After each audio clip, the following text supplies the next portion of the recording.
अस्सलाम वालेकुम viewers, welcome to exploring पढ़ना। तो आज का हमारा डिस्कशन का टॉपिक है करेक्टरिस्टिक्स ऑफ रेप्टाइल्स। ठीक है, तो बेसिकली इस टॉपिक में हम रेप्टाइल्स के कुछ करेक्टरिस्टिक्स की वन बाय वन डिस्कशन देखेंगे। ठीक है ना। तो रेप्टाइल्स के अंदर सबसे पहला जो इनका करेक्टर है ना, वो उनका स्कल होता है। ठीक है, तो इनका स्कल जो है ये काफ़ी लाइट होता है, काफ़ी फ्लैट होता है। ठीक है, तो इनका स्कल एक तो लाइट होगा। ठीक है, इनका जो स्कल का वेट है वो बहुत कम होगा और काफ़ी फैला हुआ होता है, काफ़ी ज़्यादा फ्लैट होता है। तो लाइट और फ्लैट होने की वजह से जिनकी जो है वो मूवमेंट होती है ना लैंड के ऊपर, ठीक है ना, वो काफ़ी एफिशिएंट होती है क्योंकि स्कल का जो वेट होता है वो क्या होता है, वो काफ़ी कम होता है। ठीक है ना। इनके स्कल का लाइट होना और फ्लैट होना एक बहुत फ़ायदेमंद बात है क्योंकि जो ये जो इनका करेक्टर है लाइट और फ्लैट एंड स्कल करेक्टर, ये इनके बॉडी के वेट को रिड्यूस करता है ताकि ये काफ़ी एफिशिएंटली मूव कर सके लैंड के ऊपर। ठीक है, तो जो इनकी स्कल की ओसिफिकेशन होती है वो काफ़ी इनकम्प्लीट होती है। कंप्लीट ओसिफिकेशन मतलब कि इनके स्कल के अंदर बोन्स जो होती हैं वो नहीं बनती है, प्रॉपर बोन्स नहीं बनती है कि एक प्रॉपर हार्ड स्केलेटन है ना वो नहीं होता है क्योंकि उसकी ओसिफिकेशन ही नहीं हुई। हमें पता है कि एक प्रॉपर बोन बनने के लिए उसका ओसिफाइड होना ज़रूरी है, उसमें ओसिफिकेशन होना ज़रूरी है, जिसकी वजह से उनका स्कल होगा वो काफ़ी ज़्यादा फ्लेक्सिबल स्कल होता है। ठीक है, ठीक है।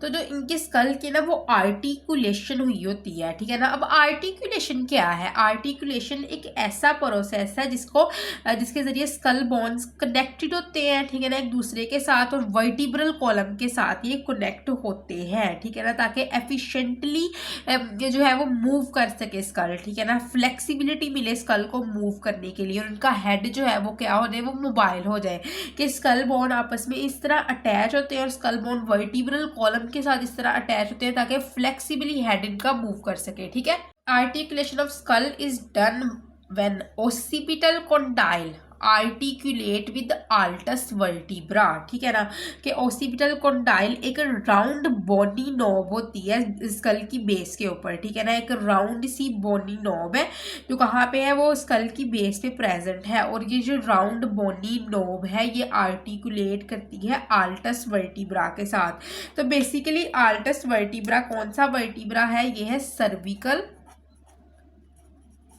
वर्टिब्रा। ठीक है, तो ये सर्विकल वर्टिब्रा के साथ ये आर्टिकुलेशन हुई होती है। तो ये क्यों की जाती है? ताकि हेड की नोडिंग आसानी से हो सके। ठीक है ना, हेड जो है वो अप और डाउन आसानी से ये मूव कर सके। हेड की मूवमेंट और नेक अटैचमेंट के लिए ये आर्टिकुलेशन की जाती है। ठीक है ना, ताकि ये आसानी से हेड जो है वो इधर उधर मूव कर सके और आर्टिकुलेट कर सके।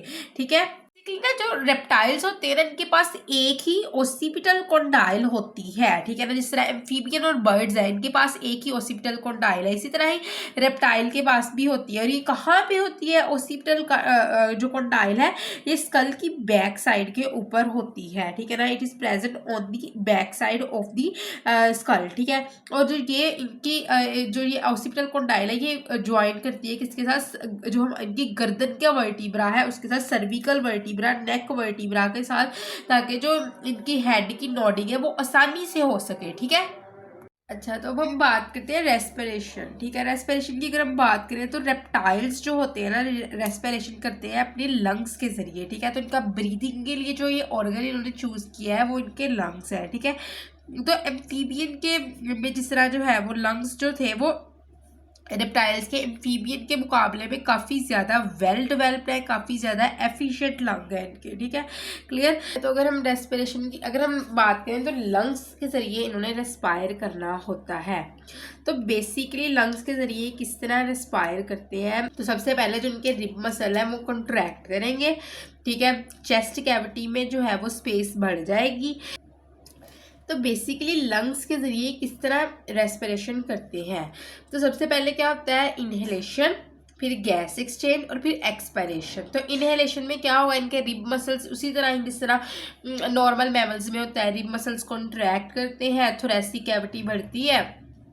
ठीक है, एयर कैविटी के अंदर आती है, उस कैविटी में गैसेस का एक तबादला होता है गैसेस का, और उसके बाद रिब मसल्स कॉन्ट्रैक्ट करते हैं और एयर को चेस्ट कैविटी से क्या कर दिया जाता है? बाहर पुश करवा दिया जाता है इनके नोस्ट्रिल और ग्लोटिस के जरिए। ठीक है, तो रेप्टाइल वगैरह के केस में क्या होता है कि जिस तरह स्नेक की अगर हम बात करें तो एक जो लेफ्ट वाला लंग होगा काफ़ी रिड्यूस्ड होगा, राइट लंग लार्ज होगा, ज़्यादा फंक्शनल होगा, ठीक है ना, क्लियर ना। तो इस तरह लंग्स जो है इनके काफ़ी ज़्यादा एफिशिएंटली हेल्प करते हैं गैसेस का तबादला करने में। लंग्स इनके वैसे होते हैं काफ़ी ज़्यादा सिंपल सैक्स तो नहीं होंगे, इनके अंदर काफ़ी ज़्यादा कंपार्टमेंटल जो बने होते हैं लंग्स के, ठीक है ना, जस्ट लाइक मैमल्स, ठीक है। इसलिए मैमल्स लाइक कह रहे हैं ना, क्योंकि बाद में कुछ इनका ग्रुप जो होता है वो उन्होंने मैमल भी बनाने हैं, ठीक है ना। उसके अलावा इनके अंदर अगर हम किडनी की बात करें तो इनमें किडनी होगी मेटानेफ्रिक किडनी। बेसिकली जो मेटानेफ्रिक किडनी है ना वो बहुत ज़्यादा एडवांस टाइप की किडनी होती है, ठीक है ना। तो मेटानेफ्रिक किडनी ने क्या करना होता है, इसने यूरिक एसिड को एक्सक्रीट करवाना होता है, ठीक है ना, इसने यूरिक एसिड की एक्सक्रीशन करवानी होती है। इसीलिए हम कहते हैं इस मेटानेफ्रिक किडनी को यूरिकोटैलिक किडनी, ठीक। यूरिकोटैलिक का मतलब क्या है कि इसने यूरिक एसिड की एक्सक्रीशन हो रही है, ठीक है ना। अच्छा, यूरिकोटैलिक वो ऑर्गेनिज्म होते हैं जो यूरिक एसिड एक्सक्रीट करवाते हैं। यूरिक एसिड बेसिकली क्या है, काफ़ी लेस टॉक्सिक सब्सटेंस है, ठीक है, कम टॉक्सिक होता है as compare to ammonia, urea. Uric acid काफ़ी कम टॉक्सिक होते हैं, ठीक है ना। तो इनकी किडनी जो मेटानेफ्रिक किडनी है ये काफ़ी एडवांस्ड है, जो है वेल ऑर्गेनाइज्ड है as compare to the amphibian kidney, ठीक है। तो ये मेटानेफ्रिक किडनी काफ़ी ज़्यादा नेफ्रॉन से मिलके बनी होती है, ठीक है। इसके अंदर ग्लोमेरुलस है, बोमेंस कैप्सूल्स हैं और ट्यूबल्स वगैरह है एक्सक्रीशन के लिए, रीअब्जॉर्प्शन के लिए, ठीक है। और इसका काम क्या है, इसने रेगुलेट करना है इस किडनी ने बॉडी के अंदर जो सोडियम, पोटाशियम और कैल्शियम वगैरह के लेवल को इसने रेगुलेशन करवानी होती है और एफिशिएंटली हार्मफुल सब्सटेंसेस को यूरिक एसिड की फॉर्म में जो एक्स्ट्रा सब्सटेंसेस को बॉडी से बाहर एक्सक्रीट करवाना होता है, ठीक है। अच्छा, उसके बाद अगर हम रेप्टाइल्स की बात करें तो इनके अंदर मोस्टली इंटरनल फर्टिलाइजेशन देखने को मिलती है और इनके एमनियोटिक एग होते हैं, ठीक है ना। अच्छा, अब इनके अंदर क्या हुआ, इनके अंदर फर्टिलाइजेशन इस तरह होगा कि जो स्पर्म डिपॉजिट किए जाते हैं वो फीमेल की रिप्रोडक्टिव ट्रैक में डिपॉजिट किए जाते हैं और फीमेल उसके बाद क्या है एग ले करती है और एग ले करने से पहले ही बॉडी के अंदर एग को फर्टिलाइज करवाया जाता है थ्रू स्पर्म, ठीक है, क्लियर। अच्छा, उसके बाद क्या है, इनके अंदर एग एमनियोटिक एग होते हैं। Amniotic egg basically shelled egg को कहते हैं, ठीक है। ऐसे एग जिसके ऊपर शेल होता है, ठीक है, जो इसको वो शेल इन एग्स को प्रोटेक्ट करता है ताकि लैंड के ऊपर के ड्राई आउट ना हो सके, ठीक है ना। तो शेल जो होता है काफ़ी लीदरी होगा, ठीक है, और इसके ऊपर कैल्शियम की लेयर होती है, कैल्सेरियस इसके ऊपर लेयर होती है जो इस एम्ब्रियो को प्रोटेक्ट करती है और गैसेस एक्सचेंज को अलाउ करती है, ठीक है। और इस एग के अंदर क्या होगा, एक एमनियोन होगा, this egg is field with amnion.